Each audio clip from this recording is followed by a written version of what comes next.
पढ़ रहे हैं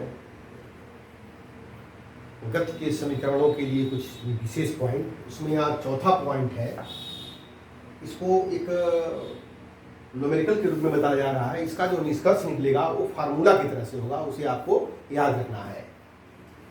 एक पिंड विरामावस्था से प्रारंभ होकर कुछ समय के लिए अल्फा की नियत दर से त्वरित होती है, फिर बीटा की नियत दर से मंदित होकर 30 सेकंड बाद विरामावस्था में आ जाती है। तब पिंड द्वारा अधिकतम वेग, पिंड द्वारा तय की गई दूरी ज्ञात करना है। ऐसे समझिए आप कि कोई कण है और विरामावस्था से चलती है यहाँ से, और पहले इस त्वरित होती है, नियत त्वरण से यहाँ तक आती है। यहाँ पर जो त्वरण है वो अल्फा है। अब फिर यहाँ से मंदित होती है, और मंदित होकर के पुनः कहाँ जाती है, विरामावस्था में। यह क्या है, मंदन है, बीटा। तो मंदन को माइनस से लिखते हैं और त्वरण को किससे लिखते हैं, प्लस से लिखते हैं। ऐसे पहले नियत त्वरण से जा रही है ऐसे, अब फिर कुछ देर के बाद से कुछ टाइम हम मान लेते हैं O से A तक आने में T डैश का समय लेती है, और यहाँ से यहाँ तक जाने में, यहाँ से यहाँ तक आने में पूरा टाइम T लगता है। देखिए विरामावस्था में आती है, फिर बीटा की नियत दर से मंदित होकर 30 सेकंड के बाद यहाँ से चली, यहाँ गई, यहाँ से यहाँ आई, टोटल टाइम T लगा। अगर यहाँ से यहाँ तक आने में T डैश लगा तो O से B तक आने में कितना लगेगा, T minus T dash, T minus T dash दिया हुआ है। OA प्लस AB में जो टाइम लगा है वह T है। O से A तक जाने में टाइम T डैश है, और A से B तक जाने में time T minus T dash है। और टोटल किसके बराबर होगा, T के बराबर होगा।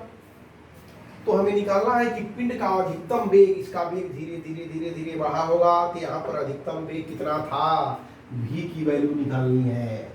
यहाँ पर प्रारंभिक वेग u बराबर 0 है, और यहाँ अधिकतम वेग क्या हो गया है, v हो गया है। फिर v का मान धीरे धीरे घटते घटते घटते घटते 0 हो गया। अगर यह प्रथम जो दूरी है, यह चली गई दूरी S1 है, और AB है चली गई दूरी S2 है, तो हमें S1 प्लस S2 की वैल्यू ज्ञात करनी है। इसको हम एक फार्मूला के रूप में बनाएंगे, और वो फार्मूला हो जाता है। तो कैसे आएगा, हम तो एक लाइन में लिख देते, लेकिन आपको फार्मूला के रूप में बता करके लिखा जाए तो और बेहतर होगा। पिंड T डैश समय तक नियत त्वरण अल्फा से गति करती है और अधिकतम वेग v प्राप्त कर लेती है। उसके पश्चात T माइनस T डैश समय तक नियत त्वरण बीटा से मंदित होकर विरामावस्था में आ जाती है। अब त्वरित गति के लिए, त्वरित गति के लिए गति के समीकरण से, गति का समीकरण होता है v equal to u plus AT त्वरित गति के लिए। तो यहाँ प्रारंभिक वेग 0 है, तो यहाँ से हो जाएगा v बराबर 0 प्लस टाइम लगा है T डैश, तो लिखेंगे a के जगह पर लिखेंगे अल्फा, अल्फा लिखेंगे क्योंकि त्वरण कितना है, अल्फा है। तो यहाँ से T dash equal to v by alpha निकल गया। अब लिखते हैं मंदित गति के लिए, मंदित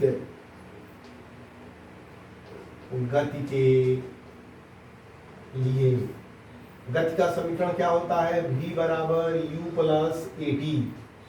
तो अंतिम वेग यहाँ 0 हो जा रहा है, यहाँ अंतिम वेग क्या हो जाएगा, 0 बराबर, और यहाँ से जब मैक्सिमम वेग u है, यहाँ से यहाँ के लिए अंतिम वेग 0 और प्रारंभिक वेग क्या हो जाएगा, v, और माइनस अल्फा के जगह पर minus beta into T minus T dash.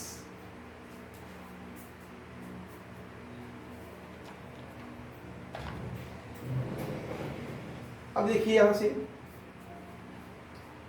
इसको सॉल्व करेंगे तो आएगा beta T minus T dash equal to v।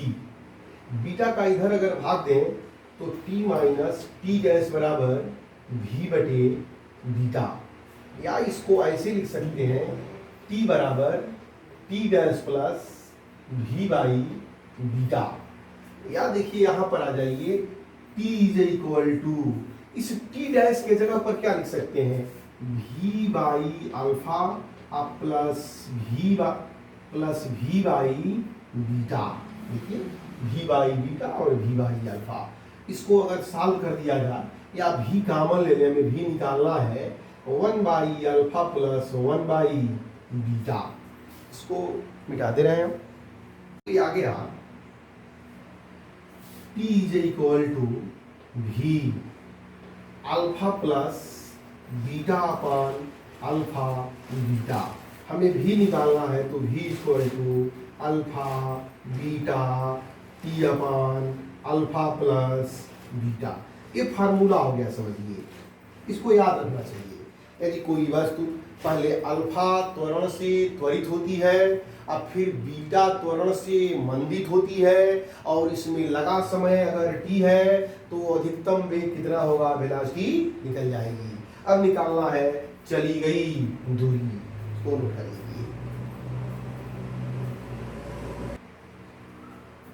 देखिए माना पिंड त्वरित गति से या समान दूरी तथा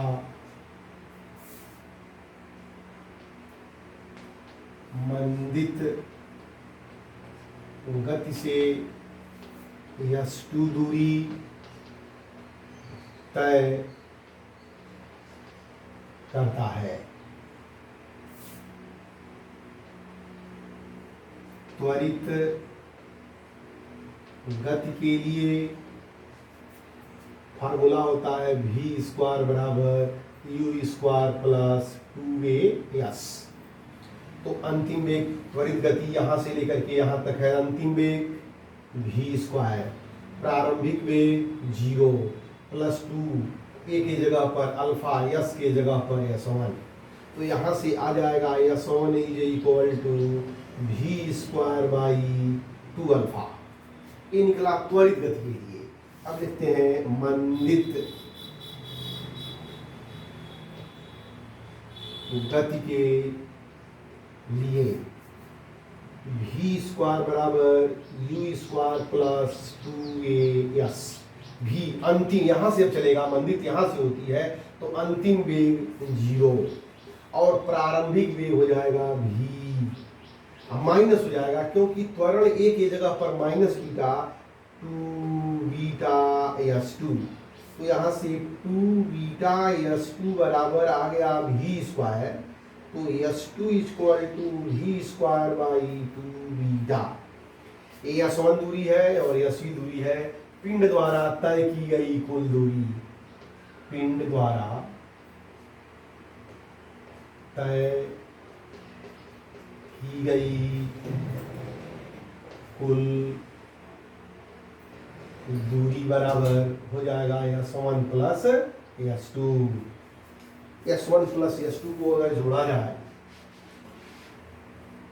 तो देखिए s बराबर चली गई कुल दूरी, s बराबर s1 प्लस s2।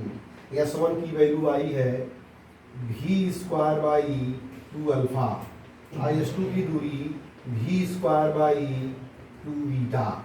तो यह हो जाएगा v स्क्वायर बाई 2 कॉमन और 1 by alpha plus 1 by beta.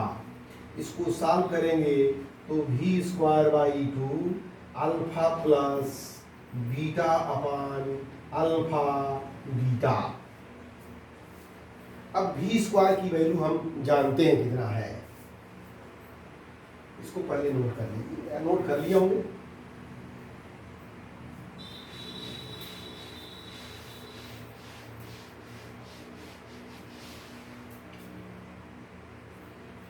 s is equal to v square by 2, ऊपर हो गया अल्फा प्लस बीटा और नीचे हो गया अल्फा बीटा, या s बराबर v की वैल्यू अभी हम आपको बताए हैं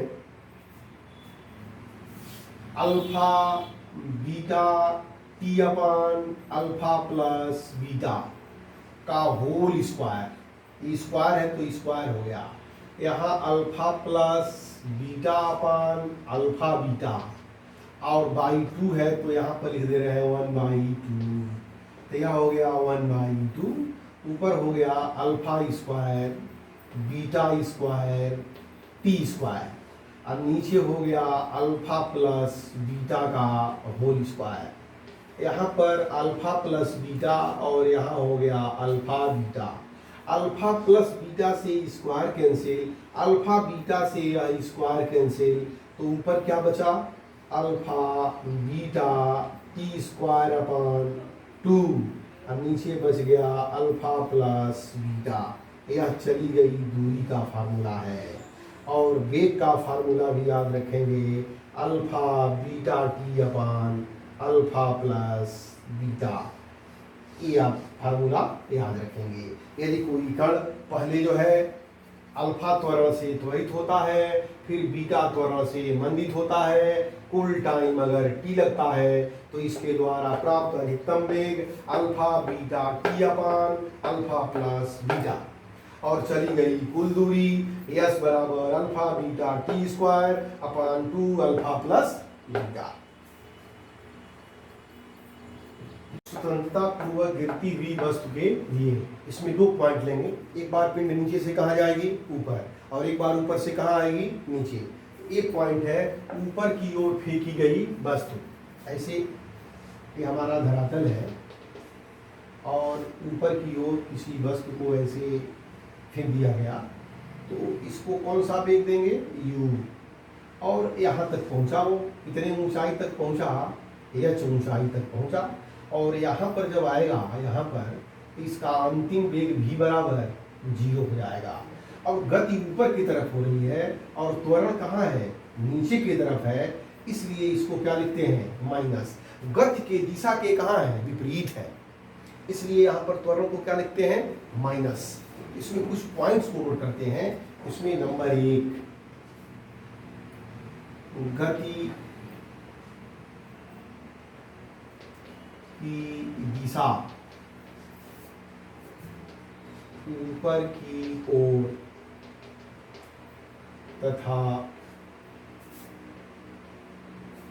त्वरण की दिशा नीचे की ओर है, इसलिए a बराबर g माइनस जी, क्या लिखेंगे त्वरण a बराबर माइनस जी। नंबर 2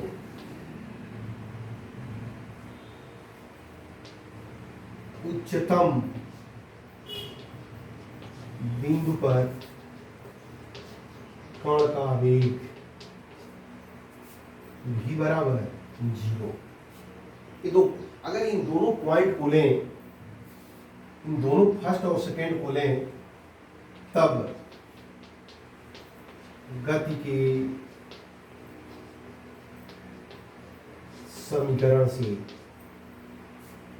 पहला होता है v बराबर u प्लस ए टी, दूसरा होता है s equal to u t plus half a t square, और तीसरा होता है v स्क्वायर बराबर u square plus 2a s। तो ध्यान दीजिए, अब हम फर्स्ट और सेकेंड को लेंगे तो अंतिम वेग 0 है, v इक्वल टू 0, प्रारंभिक वेग u है और माइनस जी टी होगा। ये माइनस क्यों होगा, क्योंकि त्वरण नीचे की, जब गति के विपरीत दिशा में त्वरण है इसलिए गति कहाँ हो रही है ऊपर की ओर हो रही है। अब त्वरण कहाँ लगता है हमेशा, पृथ्वी पर त्वरण हमेशा उसके केंद्र की ओर लगता है, नीचे की तरफ लगेगा, तो माइनस जी कर दिया। यहाँ पर कितनी हाइट पे गया है h हाइट पे, तो h बराबर U T minus half G T square, और यहाँ पर हो जाएगा अंतिम वेग 0, प्रारंभिक वेग u स्क्वायर माइनस 2gh। 3 समीकरण हो गए। अगर हमसे पूछा जाए टाइम की क्या है, हाईएस्ट ऊंचाई पर जाने में लगा समय, तो समय कितना लगेगा, तो ये देखते हैं हम लोग टाइम का फार्मूला क्या आता है। उच्चतम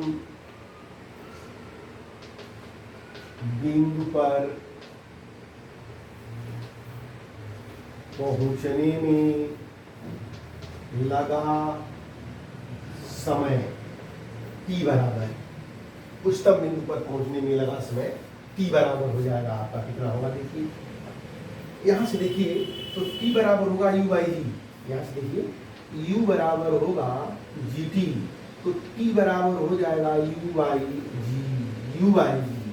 तो टाइम को लिखेंगे u बाई जी बराबर एक और फार्मूला होगा, देखिए क्या यहाँ पे आएगी, इसको लिख सकते हैं u स्क्वायर बराबर 2gh, लिख सकते हैं। दोनों ओर अगर हम g स्क्वायर से भाग दे दें तो यह हो जाएगा 2gh बटे g स्क्वायर, एक g से एक g कैंसिल, तो ये बचा 2h अपान g, तो u बटे g बराबर हो जाएगा अंडर रूट 2h अपान g। अगर हाइट दिया हो, गुरुत्वीय त्वरण दिया हो तो टाइम निकाल सकते हैं, u दिया हो, g दिया हो तो भी टाइम निकाल सकते हैं। वस्तु द्वारा प्राप्त अधिकतम ऊंचाई हमें निकालना हो कि कितने हाइट तक जाएगा, तो देखिए इस फॉर्मूले से क्या हो जाएगा, यू स्क्वायर माइनस 2gh, तो h बराबर हो जाएगा यू स्क्वायर अपान 2g, इसको बोलते हैं h मैक्सिमम, मैक्सिमम हाइट तक क्या करेगा ये जाएगा। अब इसमें एक पॉइंट और नोट कर लीजिए आप, दो चीज निकला, हम टाइम कितने, अगर यहाँ से किसी वेग से फेंका गया नीचे से ऊपर की दो यू वेग से, तो मैक्सिमम हाइट तक कितना जाएगा इस फार्मूले से, और कितने समय में जाएगा इस फार्मूले से, ये हम क्या करेंगे, याद कर लेंगे। अगर इसको ऐसे लिख सकते हैं, अब दोनों से देखिए, यहाँ पर लिख लीजिएगा नोट, यदि u स्थिर हो तो u का मान क्या होगा, स्थिर होगा, u का मान क्या हो, स्थिर हो, कांस्टेंट हो, तो कांस्टेंट होगा तो लिख सकते हैं t is proportional to 1 by g, t is proportional to 1 by g, या इसको ऐसे लिख सकते हैं t1 g1 बराबर t2 g2 बराबर नियतांक। कब, जब u क्या हो, स्थिर हो, जब u स्थिर होगा तो देखिए यहाँ पर u स्थिर है, दो स्थिर है, इसमें नंबर 1 कर दीजिए और नंबर 2, तब क्या होगा, h is proportional to 1 by g, u और 2 स्थिर है, कांस्टेंट है, तब इसको क्या लिख सकते हैं, h1 g1 बराबर h2 g2 बराबर नियतांक। अगर मान लीजिए g स्थिर है, यहाँ पर लिखा है u स्थिर हो, u अगर यहाँ पर हम कर दें इसको नंबर 1, u स्थिर है तब ये हो गया। अब लिखते हैं इसको इस मान लेकर दीजिए, इसको इस मान भी कर दीजिए, नंबर 1, नंबर 2, यदि g स्थिर हो तो जब g स्थिर हो जाएगा तब हो जाएगा t is proportional to u, और यहाँ हो जाएगा h is proportional to u square, g स्थिर है, दो तो अपने आप में स्थिर है, h is proportional to u square और t is proportional to u हो जाएगा। जब इसको पॉइंट बी कर दीजिए, जब वस्तु ऊपर से नीचे की ओर स्वतंत्रता पूर्वक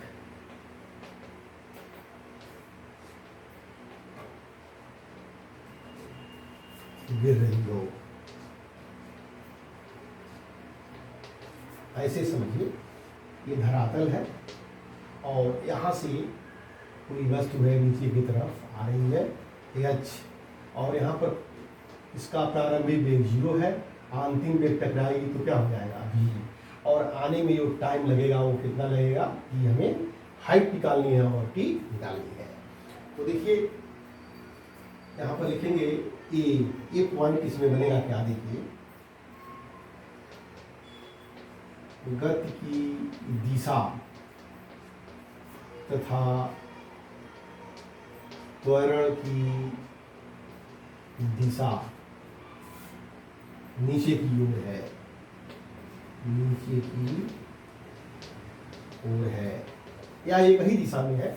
गति भी इधर हो रही है और जो हमारा त्वरण है वो भी नीचे की तरफ लग रहा है। जब दोनों एक ही डायरेक्शन में होता है तब त्वरण ए बराबर होता है प्लस जी, और यहाँ पर u बराबर 0 होगा, प्रारंभिक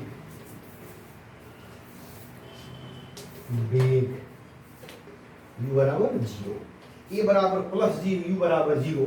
तो गति के समीकरण हमारे पास है v equal to u plus a t, और s equal to u t plus half a t square, और v स्क्वायर बराबर u square plus 2a s।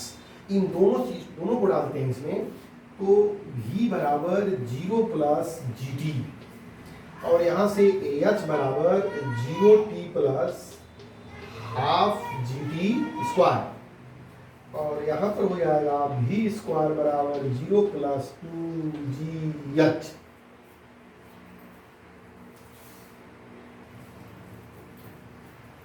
तो देखिए यहाँ से अब नंबर 1 यहाँ से निकालते हैं। नंबर 1 टाइम कितना लगेगा, यहाँ से t equal to v upon g, t equal to यहाँ से देखेंगे तो v अपान जी। अब देखिए यहाँ पे आइए, यहाँ पर लिखा गया है v अपान जी, यहाँ देखिए क्या है, v स्क्वायर बराबर 2gh, दोनों ओर अगर हम g स्क्वायर से भाग दे दें ऐसे g स्क्वायर, तो एक g से एक g कैंसिल, यह होगा 2h अपान जी।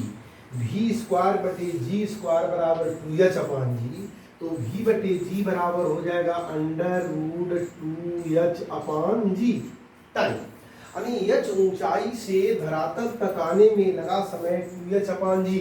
और याद करिए कि यहाँ से h ऊंचाई तक जाने में लगा समय भी आया था 2h अपान जी। तो कह सकते हैं अर्थात h ऊंचाई नीचे से ऊपर जाने में लगा समय बराबर, नीचे से ऊपर जाने में लगा समय बराबर ऊपर से नीचे आने में लगा समय। यानी कोई कण 50 मीटर ऊपर जाने में 10 सेकंड का समय लेता है, तो ऊपर से 50 मीटर नीचे आने में भी 10 सेकंड का समय लेगा। आने में और जाने में लगा समय क्या होता है, बराबर होता है। ये हम लोगों ने जान लिया।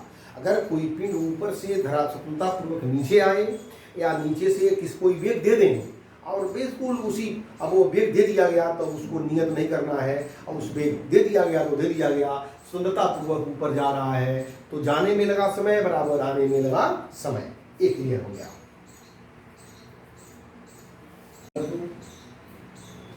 यस बराबर UT plus half G T square, तो एच इक्वल टू आ गया 0 plus half G T square, ये आ गया आपका। तो यहाँ से हो जाएगा, ये जी कांस्टेंट होता है तो लिख सकते हैं h is proportional to t square.